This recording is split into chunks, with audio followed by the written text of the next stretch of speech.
ma'am अखोई सी मेट्रिक सिंग असिगी स्पेशल प्रोग्राम हाइना थमजगे मणिपुर सेंट्रल जेल मैम सजीवा जेल दा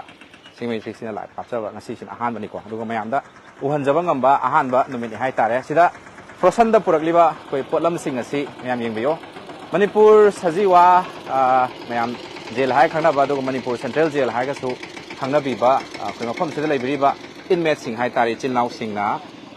ma'am mafam asida koi kobi thai ba ko कोबी मैम थाई कोबी सिंह से मैम कोई रिलीफ कैंप दा लेबिरी बाई सिलाव सिंह गिदमक्ता कोई सिंह मैत्री सि कुथांगदा खुसिन बिरकपा यामना नुंगसिबा मिकुपनि हाय तारे कोई लान असिना कोई मरम ओइरगा नंग करीम त मतेंग पांग ngamjade हाइना सो कोइदा हाइबिरई मणिपुर सेंट्रल जेल सजीवा जेल दा लेबिरी बाई सिलाव खुदिमा होइना उनजबा ngamba खरा दम उनजै मफम सिदा को अदो मैम सिदा लेबिरी बसिसिना कोई चिलाव सिंहना थाबिबा कोबी ने सिदा सिदा कोबी फजदरा ओयासे कोई चंगजरुरे मनुंग दको मनुंग हाइबदी आ मनुंग योनदी होजिक लोइन ऑर्डर फिवम फत्तबनिना आ मनुंग योनदी चंगजरे दोइसे नाउ सिंगसिना कोबी थारिबा मफम हाइतारे को कोबी थारि मफम सिदा कोइ योसनजरुई अदो सिदा अखोइ पिबिरकलिबा कोबी सि मसिंग 150 मसिंग दि थियरोइसे 150 मनुंग दि थिरब दौ माले अदम उत्पकेसु काइदेको अदो मैम कोबी 150 नि मके नंग गाइरे संगद्रा चन्निना ओके सि फ्रोसन सिदा मैम सि फ्रोसन सि थौदोरै निको सियामे हाइबा मनुंग दो अखोइना यंगजरु मतमदा मैम याम तीना लूना नाना को हाइदी इंजांग नापी युमदा अखोइ इंगोन कोइबदो अदुदगी बो हेना नाना लेहवे अखोइना मैमदा हाइदी मनुंग ददी camera पुसनबा phone पुसलगा photo Kapu खोटपा दुदागी ma'am खोइदा खुदोंग साबा लैजद्रे अदुनासु मैमदा हौरिबा मफम सिंगना चिंगबा मैम अखोइना अखोइ फोटो दि मैमदा शेयर तौजबा ngamjade दुसु मैमगी निंगबा थुंगनबा हाइतारे ngasi अखोइना लाइव थाजरिबा सिदा कोबी से कनागुम XYZ ना समना हाइ रिलीफ सेंटर मफम अखोइ अनि अहुमदा अखोइ खुसिना जनबा हाइदी कोबी 150 सि रिलीफ सेंटर मफम अनि अहुमदा 50 खुसिना जगे को 150 खुसिना जगे अदुगा मफम सि कोबी हाइतारे मैम को सजीवा जेल की कोबी से मैम सिने यहां जगे लुमे मैम सि पूरा फुल्ली ऑर्गेनिक नि को हाइदी तिनगा सोमदा सादे कनोगुम्बा हाइतारे अखोइगी मैम हारमता हाप्तब कोबी ngakane ha pai matam da su pedek lawe duga lum me yam thina wet lei sigise ma'am mahau tangnana ba akoina su ko haidi chinau sing sina koi pibirak liver relief center gi damakta chame khai pibirak ta su singamai thri gi damakta su ahen ba pis khara somna kanda yeng hanjage sida ahen ba pis khara pibirak liver sina koi horen yumda koi gi mahau se kamai tawbono haibado adu खंगना बा अखोइना S अखोइसु extra खत पिबियो हाइबदगी extra जे ma'am सि सेपिरे ma'am को अदो ma'am ना अखोइगी पाइखा पिरसु सादुम सक उतप याइ को ma'am से अखोइ सार से मैम खंगना बियो आई सार से मतंग अखोइ सिमेट्रिक सिगी अदुम ngasi खुथांग लाक्सै सार सि खुथांग दनि हाइ तारे सागी मिंग से मैम तक तक तोमम कृष्णानंद जेलर लेबा होय सागी मतेंग लोइना ने खोइ नमफम से लाक्पि सारना अतै तै मफम ददि पाउ हाइबि खिद्रब खंगदे सिंग मेट्री से डायरेक्ट पाउ पिबिरक बनी हेक पाउ पिबिरक पगा खोइना सिदि मेसेज से होंदबा यादे हाइदना खोइना सु मतम अचिन क्याम काइ थोकचरगा मैम सेवानी खन लाक्चरी बनी सरकारी वखल दगि नो सुमाइना खोइ इनमेट लेबिरिबा प्रिजन द लेबिरिबा इचिनाउ सिंगसिना सुमाइना मयाम गी दमकता खोइ मतेंग पांगे काइना खल्लिसि खतंग तेंतंग आई नोइना खाखलुग लेते तबदबो प्रिजनर सिंग सिंग वखलonda खोइ इनमेट सिंगसिना खतंग मफम जे खोइनासु मोइजु याम वान लेबा फमने अदबो मोइजु इंटरव्यू लाक्तबा अदै खोतबा मयाम लै अदबो थाजरिबा खरा जे लैरिबा हाउसिंग एसोसिएशन मतुंगिना आवना मतेंग मोइ यामदबा तंग फांगिंगे हाइबदगी खोइ एसपी की थु कई पाउ फाउनरगा माइ लाक्चबा ओके अदो सर सिगी कोबी से सर ममांग दा चाखिबा लैरब्रा कोबी सिंग माहाउ से कमाइ तौइ तक थबि सा चाजरे आई चाजरे याम हावे आराम दे सिदी हाइ कनोने पूरा सिदी हार नु हाप्तबिदा ऑर्गेनिक प्योर ऑर्गेनिक ने सिदी होय अदो अदम तोपा सबटाइम लाको ओकेस लाको दा कोइ आईजी दा कई एसपी दा थरा मोय एकदम गिफ्ट तौजे अदो सर सिजे गिफ्ट पीबा ngakta नत्तबिदने पब्लिक नगा सुम सजीवा रिलीफ कैंप दा थाबा कोबी दो चानिंगी का हाइ तागदि लैबगा सिबु फंगदरो कम अदोगी नोमदी खोइ एसपी गा जकन त तानारी मामागे सिग लबुक सिदा हांगे लबुक से होय सिदा खाजेलगा थारा खोलगा पब्लिक सिंग जो योन बया मार्केट जो योन बया होय अमा तौजे नदी कना खनरी अदो प्रिजन द लेबिरिबा खोइ इनमेट सिंग सिन लाउ सिंग से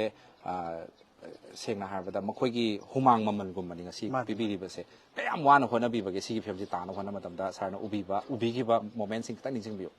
वाब है मैं मॉर्निंग एंड इवनिंग से खर थोगा हादी वेजिटेबल थाब फिदिक की अयुक्त फिदिक तौनी नुजेंद थाब इसिंग मसा चाइब खोप मैं लेब सेक्टर सेक्टर से रूम रूम खर थोगा मैं सेम साजर तब खतने मैं सर लान मनुंग तसेंग वारब गातनीको रिलीफ सेंटर लेबीब इचिनाव मैम तसेंग वारे अदो मणिपुर सेंट्रल जेल है सजीवा जेल इचिनावसिंग लेना मैम की सेवा तौगे मैम की मतेंग पांगे है खलक्लिब वखल तसेंग अवांग थाकी वखलने हाइतारे अदुम जेल ने हाइदना मैम सर अकीब मैम जेल मनुंग चंबसे कीब अदैदी अकीब फाव लोइना हेता कोक्सिदा मेंटल ट्रोमा लेब मिसु दुम यावरंगदोनिको कमाय कमाय तौरिगे सर जेल की एनवायरनमेंट से खतंग थम्बियो मैम जेल हाइबा जेल हाइड्रे प्रिजनर करेक्शन डिपार्टमेंट है करेक्शनल लाबनीना प्रिजनर मैम से एनी रिलीजन को कम्युनिटी मैतई लेरे लोइनमक लेरे मैम से अदुम नुक्सिना ले मपानदा तौरिबा इरांग से हायरगा मनुंग नुक्सिना से हायरदी याम खेनागरे पुरा अपोजिट दे अदो सर सरना सुम मैम तंबीबा याबा मनुंग लेबीबा चिनावसिंग याम थाजदना हायरकपा करी वाहिगा लेबगे खतंग थम्बियोने थाजदबा अमदि लई याम एक्सपेक्ट तौदबा खोइना तरंगे जेल लेबा खोइ जे ख्वाइदगे फत्रेना फाजल थमबनी अदुबो फत्रबा खोइना मनुंग नुक्सिना लेरगा अफबल लेहरिबा मैम मपान फतना तौरिजे कईगिनो साउनरिजे कम्युनिटी इरांग थोलिजे कईगिनो हाइबा लई अदो पाखुम पीबसु ngam सरना अदुने अखोइ जे कय पीदेनो अदो अदुमाइ लई अदो असेंगमदे से मोय हौजे से दुम सल हाइरी अदो फतबा खोइना मनुंग थम्बिरे अफबगै लेहरिबा एम्बुलेंस हम लाको माले सर अफबगै सिना फतबा ओइना तौ लेरे फतबा खोइना सिदा फना नुक्सिना लेरे हाइबा पोतुनि लेरिसे अदुना कसु असदैदा हाइबा मोइना पीरिबा नदो यामना काइनि नुक्सिबा तौनिंगे प्रोजेक्ट तौनिंगदा भाइतारे कई कानादबदा पंगमदा थबक तौरी नुक्सिना लेरिसे सुमाइ नुक्सिना लेइ मतमदा हाइना हाइ अदो सरदा अखोइगी माइकेदि खतंग चिंगनबा अमसु क्वेश्चन अमतंग हंगजगे सर खतंग खुंबिबा यारे खुंबियोबको जेल लेब है सर मरम अखोन सूम थेनजब से चाही चुप्पा से जेल लेगिबा से चाही 10 जेल लेगिबा लाइफ टाइम जेल लेगिबा गाइसे युमदा थोरपगी खुदोंग चाबसिबु फंगब्रा मरम अखोइ मागी संगनरा कइनरो खंगदे युमदा सुटी थोरपसे थेंगनै हाइदना सो अखोइना सुदुम थेंगनजै अदुगा मीना सुदुम कमेंट थेरप थेंगनै मोइ संग लेबैरा कमाइन तौबनो युमदा सुटी थोरैसिबु जेल लेरगा गाइसि कमाइन तौ अदु लेते अखोइ कन्विक्ट तारबा सेंटेंस पीरबा असि अदुम सुटी पी पेरोल पी 15 days अदो मा सुटी एक्सटेंड लौदरा 45 अदुम लौबा याय फर लुपी असुमम पीबसना मोइ सुटी पीदबदुना मै मचापनि संगा पंगागे लेते मरमदि सिदि अखोइ जेल हाइजिदि अखोइ जुडिशियल कनोदा लापनि मखादा लाइबनि फॉलो तो चचबनि अखोइ मगे आइगी पर्सनल आइगी फैमिली से रिलेटिव लेरे हाइदरा आइना यानारे थादोकपसु ngabdi मरमदि मागी फंगमम थोकपा राइट तो फंग मतमदा सुटी चचबा दे मो हलक मतम चाना हलकपा अदुम हाइ फेटफुल ओइबा हाइ ताइ सम डिसिप्लिन अमगे मखा लेबिना डिसिप्लिन फॉलो तो चलेदा अदुना नुक्सिना लेने बनु ओके सर वहांग मसु थोलकले करिगुंबा से मियोय मसे माना क्राइम से खुदिमक तौनिंगोबा नते मासु वखन तादना तौरुबनि हाइ तारे ज्ञान तारक मतमदि जेल योरदोइनेबा अदो इचिनावसिंसिना सोइरुबदुदि सोइरुबो ओइरे अमु हना चुमथोके हाइना खल्लगा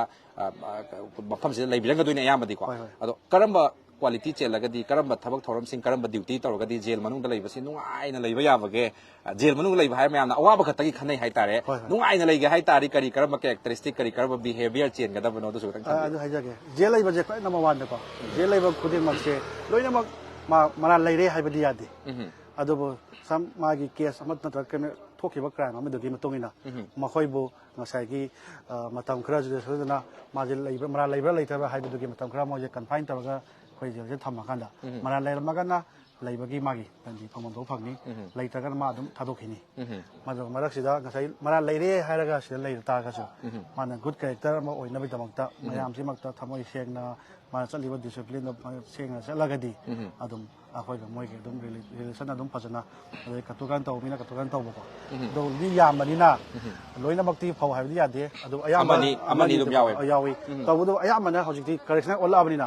100 मुंदा 80-90% दे दुम लोइना मोइ करेक्शन गमदा चले हाइदि वखन से नुआइना आइजे अचुम माइकेदा पुबिरि बनि मफम सिना हायरगा मयामनसु अखोइनसु ताजै खोइ सुमाइना जेल मनुंग से युमजाव हायरगासु हाय याम नुंसिबा हाय ता युमजाव हाइजे मैतैगिदि याम ꯌꯥꯝ ꯅꯨꯡꯁꯤꯕ ꯌꯨꯝꯖꯥꯎ ꯍꯥꯏꯁꯦ ꯑꯩꯈꯣꯏ ꯃꯅꯨꯡꯁꯤꯗ ꯄꯨꯂꯞ ꯍꯤꯡꯃꯤꯟꯅꯕꯒꯤ ꯃꯣꯗꯦꯜ ꯑꯃꯒꯨꯝꯕꯅꯤ ꯑꯗꯣ